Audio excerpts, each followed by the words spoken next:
Now we look at the Biden administration's impact on families in the U.S. and abroad. Domestically, Senate Democrats are urging Biden to reinstate his expanded child tax credit that expired at the end of last year. They say it could bring down child poverty by over 40% and reduce hunger among families with children by about 25%. But researcher director Revecca Oas at the Center for Family and Human Rights, she argues that some of Biden's policies are hurting families internationally. She says Biden's decision to support pro-abortion groups as opposed to faith-based groups has dealt a blow to the health of women and children in foreign countries. What we've seen with President Biden in the first year in office is really a reversal of all of the pro-life and pro-family policies that President Trump's administration had put into place. So under President Trump, for example, he reinstated and expanded what's known as the Mexico City policy, which blocks U.S. taxpayer funds from going to abortion groups overseas. And Biden, of course, as one of his first actions in office, rescinded that policy, which means that groups like the International Planned Parenthood Federation and its affiliates are now eligible for U.S. money.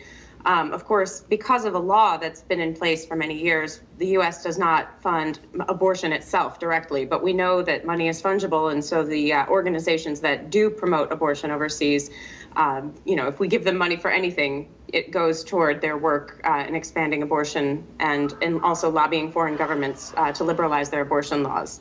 So how has Biden's program to fund the Global Equality Fund affected American families and those abroad? Well, what this fund would do basically is channel money to groups on the ground that promote radical social agendas, in particular involving the LGBT issues, often in countries where they have very traditional and highly religious populations, where these policies would be very unpopular. And it is a way of basically taking U.S. influence in a new way and basically, channeling it through these groups on the ground who would then go and lobby their governments. So it's not the same as the U.S. directly going to those governments, but rather it will have the face of the local population, even if these ideas, like I said, are very unpopular. But the U.S. is also using its influence on these issues to promote the idea of sanctioning people who speak out on these issues from a traditional standpoint. There have been cases where, for example, religious leaders who speak on traditional moral issues, like the definition of the family, have been regarded as inciting hate against those who take a different view. And so there is, an effort by this government to obviously promote the LGBT and the gender ideology agenda around the world, but also to perhaps put in place a system that would put people on lists, for example, where they would be denied U.S. visas or access to funding if they were deemed, by this administration to be inciting, hatred against people who identify as LGBT. And as we have seen examples, this can be, a very broadly defined category.